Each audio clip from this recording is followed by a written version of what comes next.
Mga kababayan, ano yang sunod? Dito tayo kay Tito Sen. Ano yang kay Tito Sen? Si Tito Soto. Eto na, mga kababayan. May binuong kudita.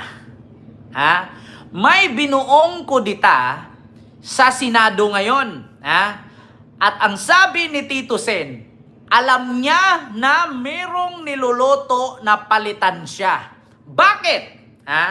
Bakit siya papalitan? Kasi ganito mga kababayan. Kapag bumaliktad si Orly Gutesa, babawiin lahat ng sinabi at siya ay inutusan lamang, scripted lamang ang ginawa. Hindi kayang kontrolin ng Duterte Black si Tito Sen. Kaya ngayon, hindi pa nag-umpisa itong hearing sa November 14, baka nga bukas si Tito Sen papalitan na yan eh. Diba? Baka nga bukas si Tito Sen papalitan na naman. Bakit? Kasi hindi nila hawak. Si Ping Lacson, Blue Ribbon Chairperson. Si Tito Sen, Senate President. Si Tito Sen at si Lacson, hindi kaalyado ng Duterte Black. Alam naman natin na maka-Marcos yung dalawa.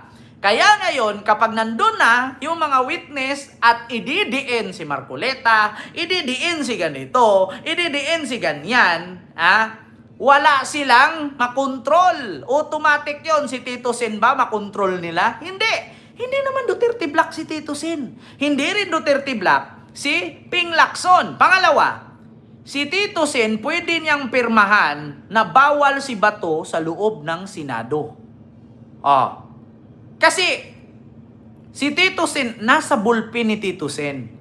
Kung pumayag siya na arestuhin si Bato at bawal sa Senado, maaresto si Bato. Kaya kailangan nilang palitan si Tito Sen. Kasi maraming sasabit talaga na Duterte Black, mga kababayan. Si Marcoleta sasabit kay Orly Gutesa. Si Bato sasabit sa ICC. Sino ba si Tito Sen? Kaalyado ba nila? Hindi. Ito, mga kababayan, pakinggan ninyo Si Tito Sen mismo, inamin na alam niya na pinagplanuhan daw siyang palitan. Ito na, ito, mga kababayan. Kinumpirma ni Senate President Vicente Tito Soto III na mayroon siyang naririnig na mga usapan ng kudeta sa leadership ng Senado. Sinabi niya ito sa isang panayam kahapon. Sa deskripsyon ni SP Soto, sinabi nito na mayroong umanong lumalakad at mayroong kumakausap. Gayunman, kumpiyansa pa rin aniya siya sa kanyang liderato at ipinauubaya sa karunungan ng mga kapwa niya senador ang liderato ng mataas na kapulungan ng Kongreso. Nako! Ayan! Kita ninyo? Kaya pilit nilang siniraan si Tito Sen sa pamamagitan ng kabit-kabit-kabit. Kasi bakit? Alam nyo mga kababayan, kasi ganito yan eh. Kapag ang isang politician, may issue or scandalous issue, may possibility na matanggal siya sa posisyon. Kaya, di ba kung naalala niyo pinakalat ni Anjo Iliana, na may kabit si Tito Sen. Alam niyo nangyari na kasi yan noon nung kay Laila de Lima. Naalala niyo si Laila de Lima noon? Si Laila de Lima ay isang chief DOJ Secretary.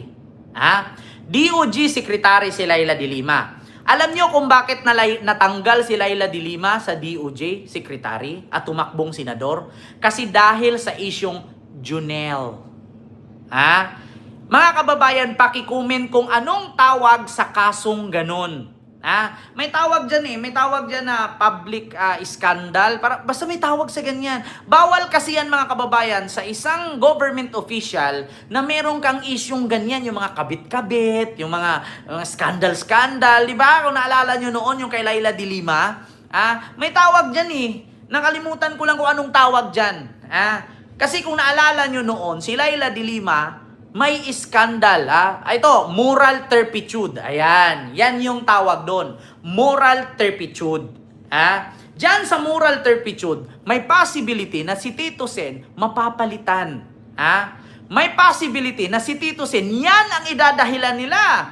Bakit? May skandal si Tito Sen. Bakit? May kabit daw. Dahil kay Anjo Iliana. Dahil sa sabing ginanito. Parang Bill Clinton scandal. Ganun yun mga kababayan. Moral turpitude. Yun ang tawag doon. Sinong papalit? Malamang si Cayetano. Alam nga naman. Sino bang papalit? Ilan lang naman sila abogado dyan.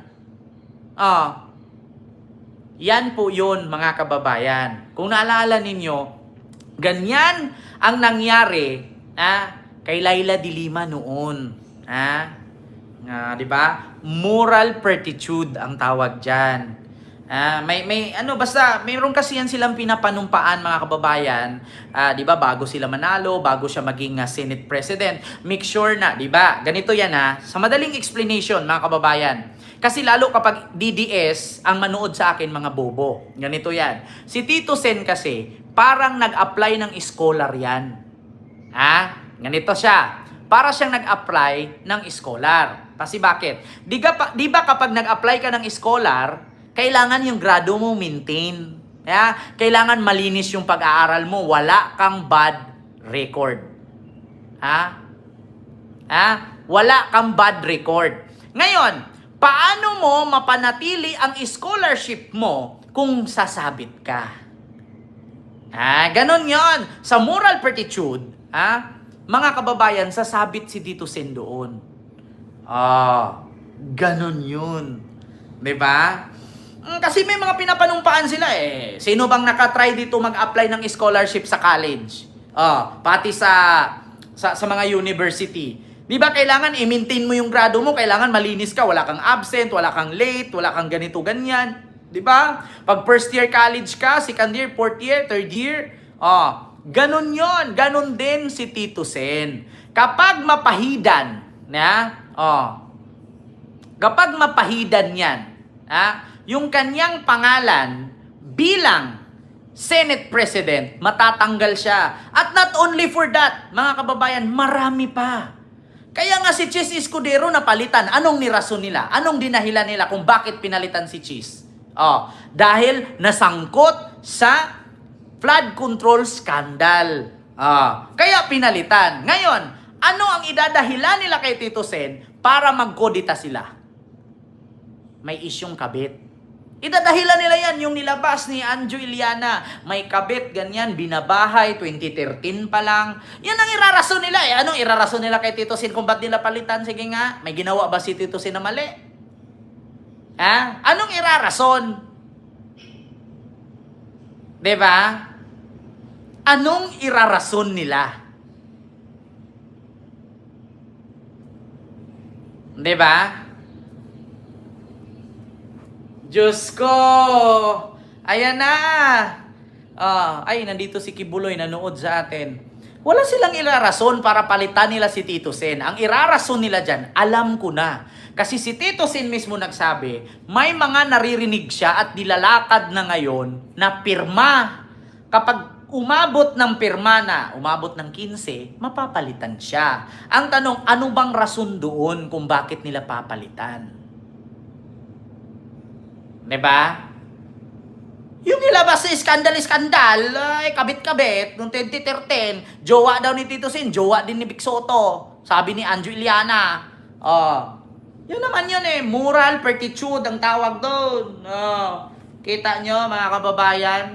Sinong ipapalit? Malamang, si Cayetano na naman, si Mio Maribar.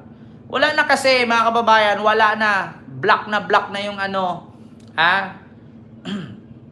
black na yung Duterte black. Ito makabalik kaya si Chis bilang Senate President? At saka napansin ko ngayon mga kababayan, bakit si Chis Escudero parang wala, hindi nasali sa kaso? Napansin ninyo?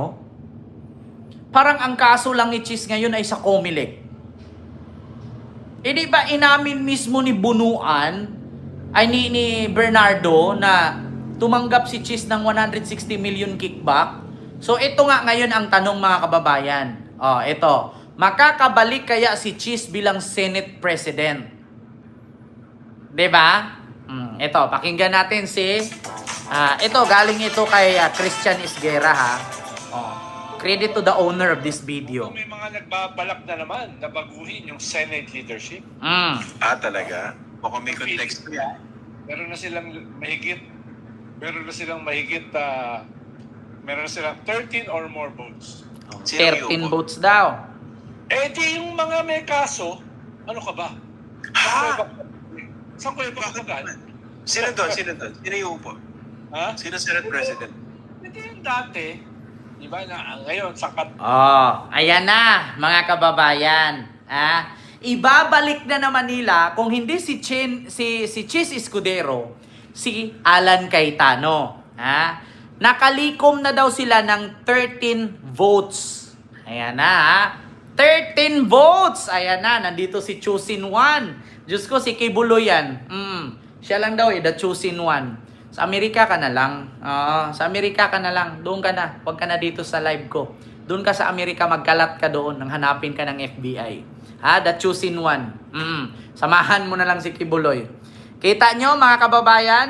Ken, tanong ko lang, kamusta na kaya yung mga nakasuhan sa flood control? Ay nako, abangan natin yan, Ma'am Ana Estrabon. Ito na, mga kababayan.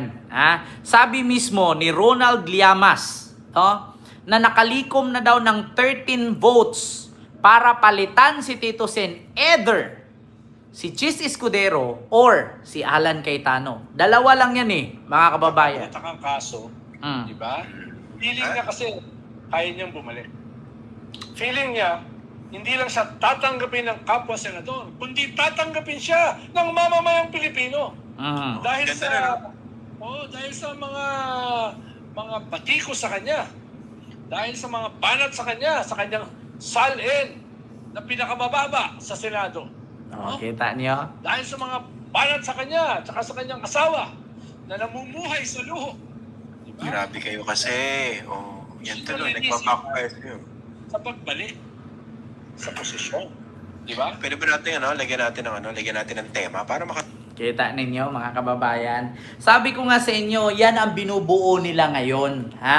Either si Chis Escudero or si Alan Cayetano. Kasi wala naman talagang ibang mapipili dyan. Alam nga naman si Bam Aquino. Alam ko si Bam hindi yan papasok sa ganyan Kasi kung si Bam lang, walang butong makukuha si Bam. Bakit? Siyempre, ang pipiliin ng Duterte Black, yung mga kalyado nila si Bam hindi naman yung kalyado ng Duterte Black, pati si Kiko. Si Kiko, si Bam lang naman dyan, si Alan, si Pia, si Tito Sen, si Rodante Marcoleta, sila lang naman yung mga may mga matataas na ranggong pinag-aralan.